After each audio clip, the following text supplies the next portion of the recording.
Tuan-tuan puan-puan, saya nak cerita betapa hebatnya kerajaan tamadun Melayu Islam kita dulu.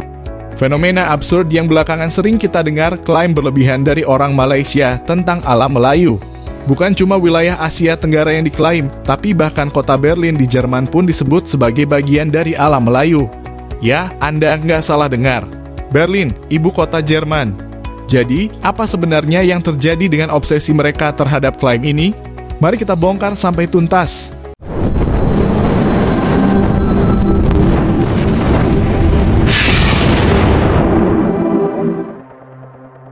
Kalau kita lihat ada semacam kebiasaan di kalangan orang Malaysia yang terlalu terobsesi dengan konsep alam Melayu.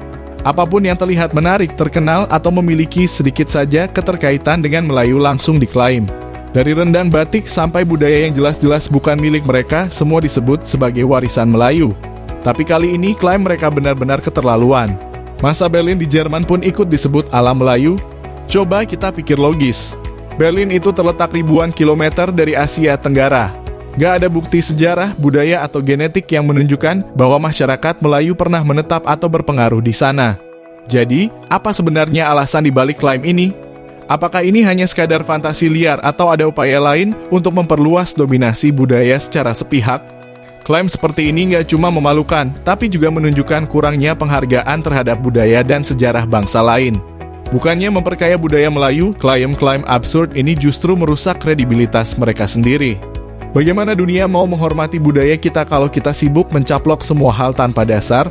Sikap seperti ini mencerminkan rasa inferior yang berusaha ditutupi dengan melebih-lebihkan sesuatu. Alih-alih fokus mengembangkan budaya mereka sendiri, mereka malah sibuk mengklaim budaya orang lain, bahkan sampai mengarang narasi yang gak masuk akal. Tuan-tuan puan, saya nak cerita betapa hebatnya kerajaan tamadun Melayu Islam kita dulu. Sebab bila saya dapat je manuskrip tu, saya terkejut. Sebab apa yang ditulis dalam manuskrip tu tidak ada dalam mana-mana catatan sejarah ataupun mana-mana kitab ulama. Dan satu kerajaan pun telah ada dalam dunia ni sebelum wujudnya lagi kerajaan Kedah Tua. Satu bumi ni adalah Pahang.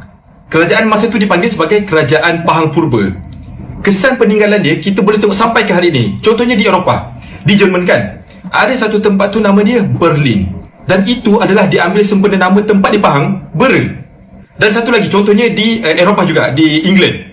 Satu tempat tu nama dia Manchester. Kita semua tahu kan, Glory, Glory, Man United. Yang tu kan, Manchester tu sebenarnya adalah hasil penduduk daripada Mempaga. Jadi ditukar nama kepada Manchester sesuai dengan budaya masa tu. Itu yang saya terkejut tu. Dan kita selalu dengar nama pahlawan Islam Salman Al-Farisi kerana dia berasal daripada negara Parsi. Tetapi sebelum adanya si Salman tu, ada satu lagi pahlawan Melayu Islam yang sangat hebat. Nama dia Naim Al-Kuantani. Kerana apa? Dia berasal daripada Kuantan. Dialah yang membawa segala senjata untuk kegunaan tentera Islam masa tu untuk berperang. Sebab dekat negara Arab masa tu tak ada besi. Dekat Kuantan je ada besi.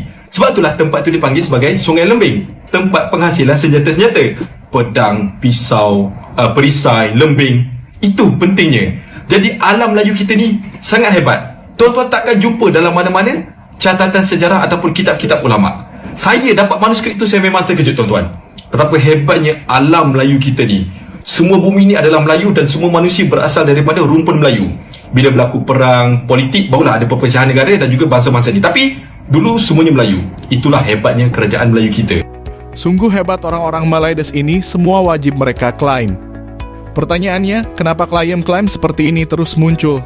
Apakah ini hanya upaya untuk membuat bangsa Melayu terlihat lebih hebat, atau ada agenda tertentu di baliknya?